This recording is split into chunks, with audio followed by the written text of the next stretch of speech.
కూర్చోలేనటువంటి వాళ్ళు నిల్చోండి. ఎవరైనా ఉంటే కనుక కాస్త వాళ్ళకి కావలసినటువంటివి తెప్పించి వేయండి కూర్చోడానికి. అయ్యా మీరు ఎవరు కూడా కూర్చోలేరా వెనకాల ఉండేటువంటి వాళ్ళు?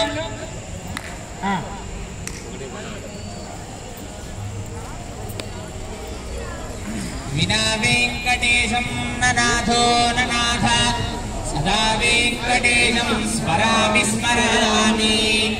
హరే వెంకటేశ ప్రసీద ప్రసీద ప్రియం వెంకటేశ ప్రయచ్చ ప్రయచ్చ. గోవింద గట్టిగా చెప్పాలి, రెండు చేతులెత్తి గోవింద గోవింద. వందే లక్ష్మీం పరశివమయీం శుద్ధజాంబోనదాభాం తేజోరూపాం కనకవసలాం సర్వభూషోజ్వలాంగీం బీజాపూర్వం కనకకలశం హేమపద్మం దధానాం ఆద్యాం శక్తిం సకలజననీం సర్వమాంగళ్యయుక్తాం. जय बोल लक्ष्मी माई की जय बोल महालक्ष्मी माई की जय श्री नारायण. కొద్ది ఈకో తగ్గించండి, దాంట్లో సౌండ్ ఇక్కడ ఉన్న వాళ్ళకి సరిగ్గా వినపడద్దు.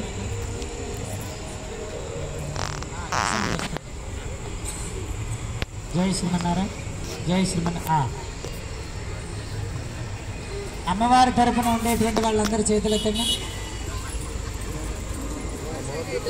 అక్కడ కూర్చొని ఇక్కడ ఇటు చేయెత్తుతారు. స్వామివారి తరపున ఉండేటువంటి వాళ్ళ చేతులు రెండు చేతులు ఎత్తండి చెప్తున్నా.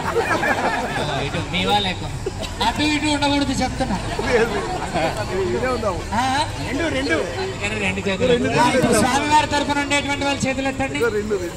మామో ఇప్పుడు చాలా చేతులు ఎత్తారు. బాగుంది. అయితే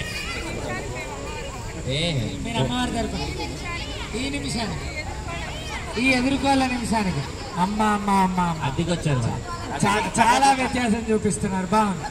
ఇప్పుడు చూడు, ఇప్పుడు తెలుసుకుందాం. అయితే మీకు తెలియాలి, ఖచ్చితంగా తెలియాలి మీ అందరికి. మీరు అందరూ స్వామివారి తరపున ఉన్నారా? అలా ఎందుకు చెప్తారు? ఇప్పుడు కొడితే మిమ్మల్ని ఏమంటారు? దెబ్బ తగిలితే ఏమంటారు? అయ్యా అనొచ్చుగా, స్వామి అనొచ్చుగా. పప్ప అంటున్నారట. అయ్యా ఏం స్వామి, ఏం సంగతులు, ఎందుకు ఇలా వచ్చారు? అయ్యా మీరు ఇలా వచ్చారండి, మేము ఎటువైపు ఉన్నాం చూడండి, మీరు ఎటువైపు నుంచి అటు నుంచి మీరు వచ్చారు. వచ్చింది ఒక చిన్న అమ్మవారి తరపున ఉన్నటువంటి వాళ్ళందరూ మనం ఉన్నాం కదా. మనం ఎక్కడున్నాం?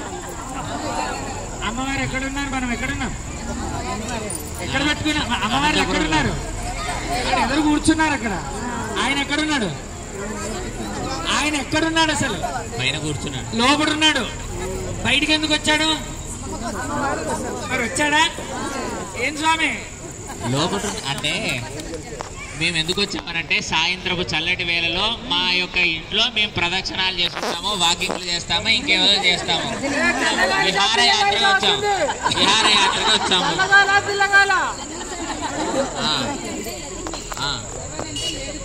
ఓహో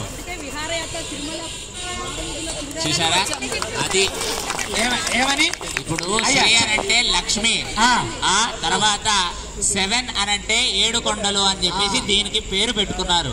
అంటే మా స్థానానికి ఈ పేరు పెట్టుకున్నారు కాబట్టి మా స్థానంలో మేము విహారయాత్ర చేస్తున్నాం. బాగుంది బాగుంది బాగుంది బాగుంది బాగుంది, చాలా బాగా చెప్పారు.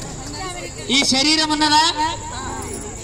ఏం పేరు? మీ అందరి పేర్లు, మీ అందరికీ శరీరానికి ఒక పేరు ఉన్నదా? ఉన్నది. ఏం పేరు? రంగమ్మ, మంగమ్మ, ఎల్లమ్మ, లేకపోతే మంగతారాయమ్మ, పద్మావతి, చంద్రమ్మ. ఇవన్నీ శాశ్వతమేనా? ఇవన్నీ శాశ్వతమేనా?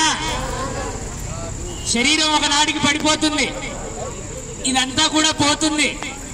ఈ 7 హిల్స్ ఇవన్నీ అనేటువంటివన్నీ కూడా సామాజికమైనటువంటి దాంట్లో ఇదంతా కూడా ఒక మాయ. 7 హిల్స్ అని పేరు పెట్టుకున్నంత మాత్రమే స్వామిది అవుతుందా? ఈ భూమి